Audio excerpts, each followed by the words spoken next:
clave geopolítica, el foco inevitablemente sigue pasando por Rusia y Ucrania, y además tenemos novedades sobre una posible nueva ronda de conversaciones. A priori la fecha señalada sería 24 y 25 de julio, de nuevo en Estambul, y sobre el horizonte, de una forma un poco más lejana, pero tampoco tanto, la posibilidad de que Putin y Trump se encuentren en Pekín con motivo del desfile del 80 aniversario del final de la Segunda Guerra Mundial, una ocasión que además coincidiría justo con el final del ultimátum del plazo dado por Trump de 50 días para conseguir llegar a un alto el fuego. Vamos a hablar del escenario actual con José Ángel López Jiménez, profesor de Derecho Internacional y Relaciones Internacionales en Comillas y CADE. José Ángel, ¿qué tal? ¿Cómo estás? Hola, buenas tardes. Muchísimas gracias, José Ángel, por acompañarnos. Bueno, con permiso de Rusia y Ucrania, antes de entrar en este ámbito, sí que me gustaría preguntarte por esta primera mitad de año, los primeros 6 meses que se han cumplido ya de Donald Trump al frente de la Casa Blanca. ¿Qué balance deberíamos hacer?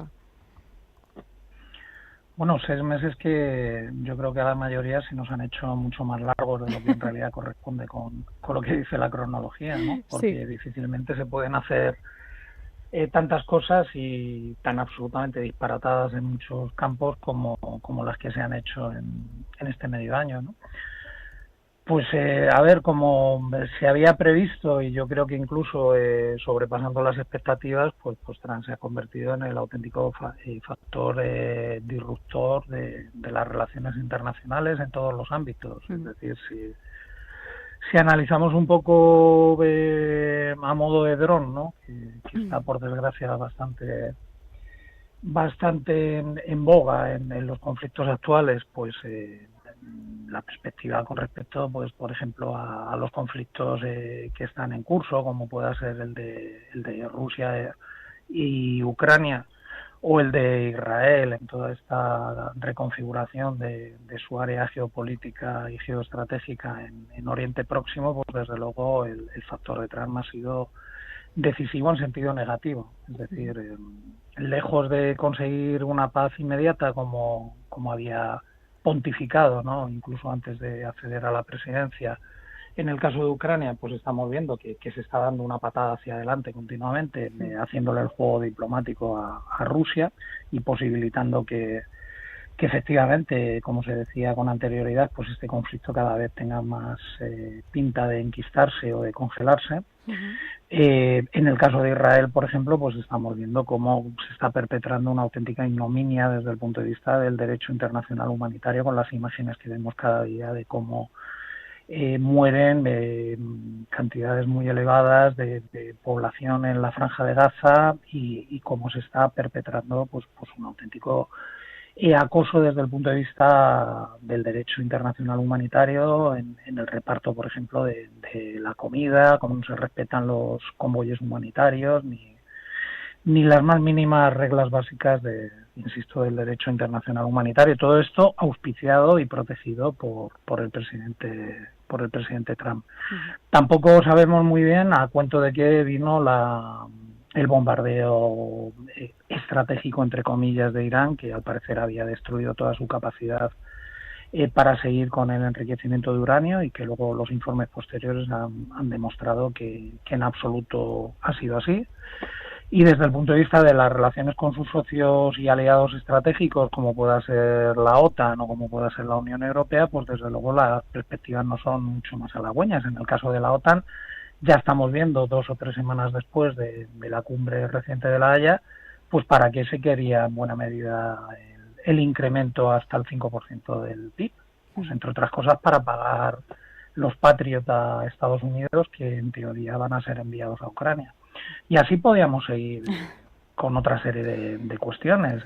Ya no nos metemos en las guerras arancelarias, vamos a ver en qué acaba ese ultimátum con la Unión Europea ahora a principios de agosto, y bueno, toda una retahíla de conflictos latentes o potenciales que se están creando durante estos 6 meses. O sea, sí, muy bien, muy halagüeño el panorama. Sí, no, desde luego, nos ponemos aquí a recitar, enumerando punto por punto, y el panorama nos queda de todo menos optimista, eso desde luego. Pero claro, al final Trump ha ejecutado a la perfección esa estrategia que Steve Bannon calificó de inundar la zona, ¿no?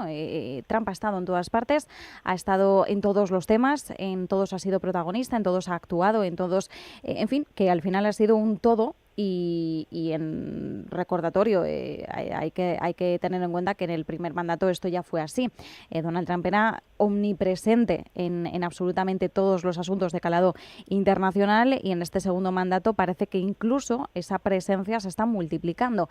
José Ángel, citabas el caso de Ucrania, como la sensación efectivamente ha sido, sobre todo en la primera parte de estos 6 meses, que Trump daba como una patada hacia adelante, a intentar resolver el conflicto cuanto antes, sin entrar en los detalles, sin profundizar en ellos, que al final pues son muy importantes cuando hablamos de una paz duradera en la región. Sin embargo, hemos visto un cambio de postura. No sé de qué forma lo percibes tú, teniendo en cuenta que justo hace una semana culminaba esa reunión con el secretario general de la OTAN, Mark Rutte, prometiendo suministrar armas a Ucrania a través de la OTAN, financiadas por Europa, y anunciaba esos aranceles secundarios del 100% a aquellos países que comercializaran con Rusia, en concreto que compraran su petróleo.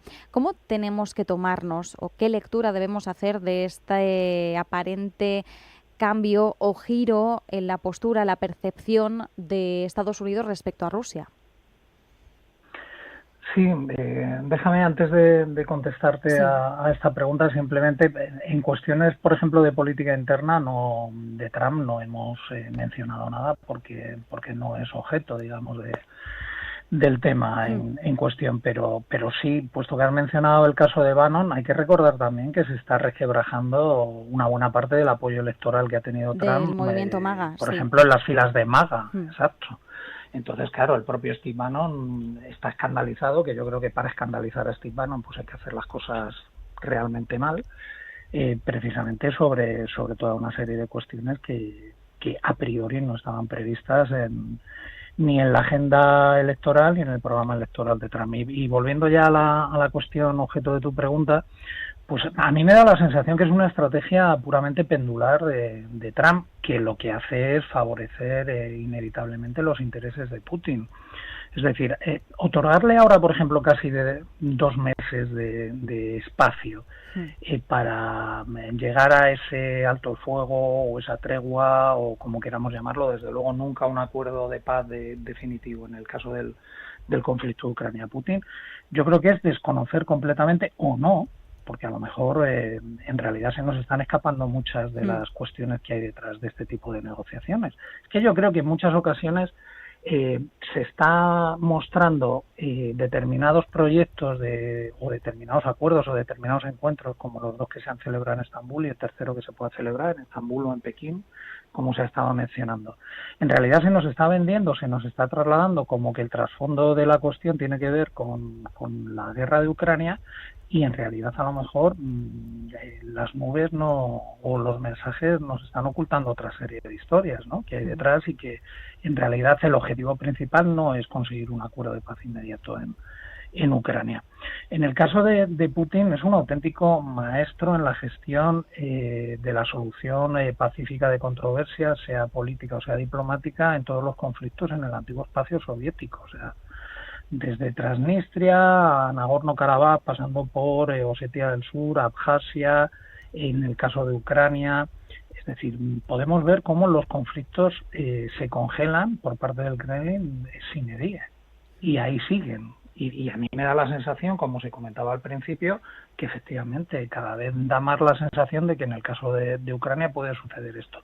De momento va a tener casi 2 meses para acelerar la ofensiva en el campo de batalla, ofensiva que ya estamos viendo que se está trasladando pues a escenarios nuevos, como pueda ser dentro de las regiones de Kharkov y Sumy, hacia el norte de la región de Donetsk, e incluso tratando de conquistar zonas de Zaporilla o Jersón, como son las propias capitales, que sí están constitucionalmente ya integradas en el territorio de Rusia, pero que no lo están en el campo de batalla. Entonces yo creo que que esto va a favorecer toda una campaña de bélica durante todo el verano, que ya veremos qué es lo que sucede en el mes de septiembre. Ya veremos si existe o no existe ese tipo de encuentro y dónde va a ser. Sobre el tema de las teóricas sanciones que se puedan aplicar a China o India por ser receptores de petróleo o de gas natural de Rusia. Yo creo que es desconocer las estrategias de triangulación que se están dando en el marco de las relaciones bilaterales entre estos estados que forman parte de los BRICS, tanto Rusia como China y como India. Es decir, no son alianzas seguras, no son alianzas permanentes, son alianzas de interés. Y es lo que está protagonizando en los últimos años el marco de las relaciones bilaterales con estas grandes potencias regionales. Y desde el punto de vista de la aplicación de sanciones por parte de Estados Unidos a Rusia, pues si es que en realidad los últimos datos de intercambios comerciales hablan de unos 3.000 millones de dólares, porque ya son objeto de sanciones previas desde 2014. O sea que esto hay alrededor toda una cantidad de retórica que en realidad pues hace que no veamos en realidad el contenido último de hacia dónde van los objetivos y los intereses de las grandes potencias, incluida fundamentalmente la de Estados Unidos. Mientras tanto, en el más corto plazo, esa posible nueva ronda de conversaciones entre Rusia y Ucrania el 24 y 25 de julio, teniendo en cuenta las dos rondas anteriores y teniendo en cuenta el escenario actual en el que estamos en una situación bastante estancada, ¿qué expectativas reales deberíamos manejar? Yo creo que la experiencia nos avala, ¿no? Y los antecedentes previos nos avalan. Por volver a recordar cómo ha funcionado en conflictos previos y que están congelados, como el de Transnistria en Moldavia. Desde los acuerdos de Estambul de 1992, es decir, 8 años antes de que llegase el propio Putin al Kremlin, hemos tenido no menos de 10, 15 intentos de alto el fuego, acuerdos de paz, acuerdos definitivos sobre la soberanía de Transnistria, sobre la integridad territorial de Moldavia, y ahí seguimos 33 años después. Pues a mí me da la sensación cada vez más que en el caso de Ucrania, cualquier tiempo adicional que pase a la consecución de algún tipo de acuerdo, desde luego en primer término de un acuerdo de alto el fuego para que cese toda esta matanza sin sentido que lleva en curso más de 3 años y medio, en realidad no va a suponer ningún tipo de avance en los objetivos que cada uno de los estados está planteando. Yo creo que desde hace ya bastantes meses es evidente que a quien le urge con mucho sentido y desde un punto de vista absolutamente objetivo conseguir al menos un alto el fuego es a Ucrania, pero a un alto el fuego no a cualquier precio. Ya, claro. Aquí está la cuestión, que el problema es que dentro de las negociaciones, dentro de las concesiones, no hay por el momento tampoco un acercamiento de posturas. Es decir, es difícil prever un desbloqueo de la situación y quienes afirmaban ser intermediarios, como pudo ser en su momento Estados Unidos, aunque ponemos el papel intermediario un poco entre interrogantes, no están apoyando un desbloqueo real. Y en el caso de Turquía, pues Erdogan por el momento sí que está poniendo el escenario, las herramientas para un encuentro, pero tampoco está ejecutando como un mediador en el que las concesiones puedan fluir o ese tipo de conversaciones puedan progresar de alguna forma. Claro, es que Turquía en realidad, y más concretamente en el caso de Erdogan, más que como una especie de intermediario, es que a veces confundimos los modos de solución pacífica de controversias que están recogidos en el artículo 33 de la Carta de Naciones Unidas. Entonces yo creo que lo que está haciendo Erdogan, y además lo está haciendo no solo en este tipo de conflictos, lo lleva haciendo desde hace bastantes años de una manera notable, hay que reconocérselo, es establecer una suerte de buenos oficios, es decir, tratar de establecer primero una sede donde haya un encuentro entre estados que no son capaces ni siquiera de establecer un mínimo diálogo, ni siquiera de encerrarse en un escenario en el que puedan compartir una habitación y unas mesas, en las que puedan establecer un diálogo inicial, y en eso consisten los buenos oficios. El mediador, en realidad, lo que tiene que establecer es un acuerdo de fondo, basado además en el derecho internacional, y tener un conocimiento profundo de la controversia y poner sobre la mesa unas condiciones de base que luego serán retocadas, aceptadas o rechazadas por parte de los estados objeto parte de esta mediación. Entonces, en realidad, Erdogan lo que está estableciendo es una suerte de buenos oficios. Yo pongo una sede, yo trato de que establezcan un diálogo y a partir de aquí que ellos hablen. Y claro, yo creo que eso a veces lo que se confunde desde este punto de vista. Mediaciones como tal, yo creo que la única que hubo de forma más o menos real con un plan de paz concreto fue la de China hace 1 año y medio, que era, claro, pues era una especie de brindis al sol, porque Ucrania no podía aceptarlo bajo ningún concepto. ¿Hay alguien que podría reivindicar ese papel de mediador, teniendo en cuenta, como bien nos indicabas, José Ángel, el papel real de Turquía, es decir, el de buenos oficios, teniendo en cuenta que a Estados Unidos lo tenemos en un gran interrogante y que China pues tuvo una propuesta, pero por la parte ucraniana no era aceptable? ¿Se podría hacer una revisión, por ejemplo, de la propuesta china? ¿Podría alguien coger esa batuta e intentar desbloquear? Claro, la cuestión es quién, ¿no? Y en qué términos. Sí, pues es curioso, pero en realidad quien tendría, a mi juicio, posibilidades de ejercer como tal mediador sería la propia Unión Europea. Pero es que a la Unión Europea no en este caso, no en este conflicto que, por cierto, tanto le atañe, porque hay que recordar que está en el calendario del 2030 el horizonte, por lo menos planteado por parte de Ucrania, de eventual adhesión a la Unión Europea. Sí. Entonces, en el caso de la propia Unión Europea, yo creo que tendría que coger esa bandera. Lo que pasa es que la Unión Europea tiene ahora mismo tantos frentes abiertos, lo estamos viendo en el caso de Israel, por ejemplo, la ausencia de unanimidades o de consensos pues para tratar de aplicar algún tipo de sanciones y parar esta sangría que comentábamos antes desde el punto de vista del derecho internacional humanitario está sucediendo en la Franja de Gaza, que claro está inhabilitada per se. Y además es que la Unión Europea en todos estos procesos negociadores en el antiguo espacio soviético que mencionábamos antes, pues en la mayoría de los casos ha estado presente simplemente como observadora.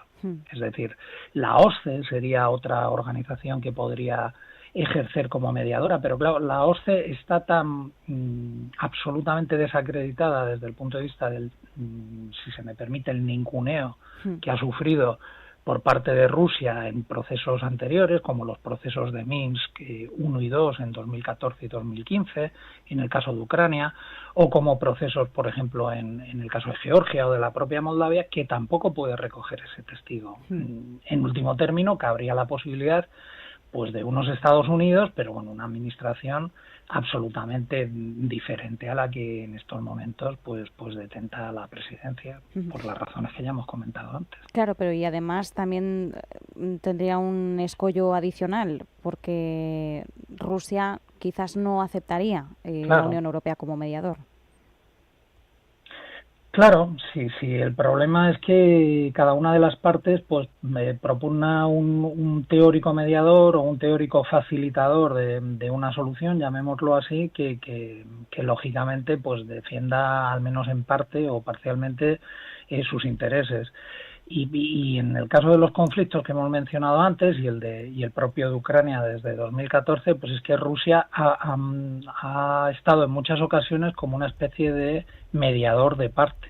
Cuando no era él el directamente implicado, aunque siempre se ha sentido como tal, por ejemplo el caso de Nagorno-Karabaj entre Armenia y Azerbaiyán, pues siempre ha mediado de la parte que le ha interesado.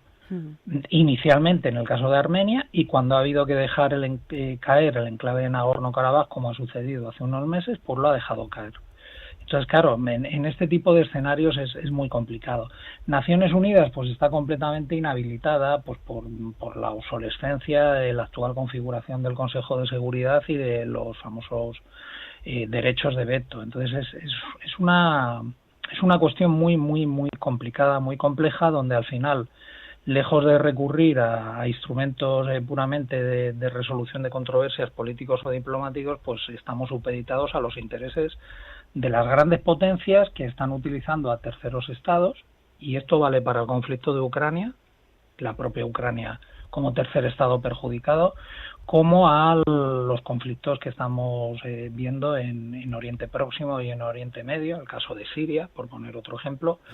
Digo que estamos supeditados a los intereses de estas potencias regionales y de las potencias globales. Entonces es complicado. Es mucho más fácil hablar de ello que solucionarlo. No, eso desde luego, es mucho más fácil comentarlo que intentar trabajar en esas vías de desbloqueo de la situación, y nos quedamos precisamente con eso, al menos con la reflexión, con el análisis para intentar entender mejor, al menos entender la realidad, que con eso ya llevamos un paso adelante, pero sobre todo entendiendo que es un conflicto mucho más complicado de resolver y que esa promesa de 24 horas pues sonaba muy bien, pero todos sabíamos en el fondo que era puro marketing.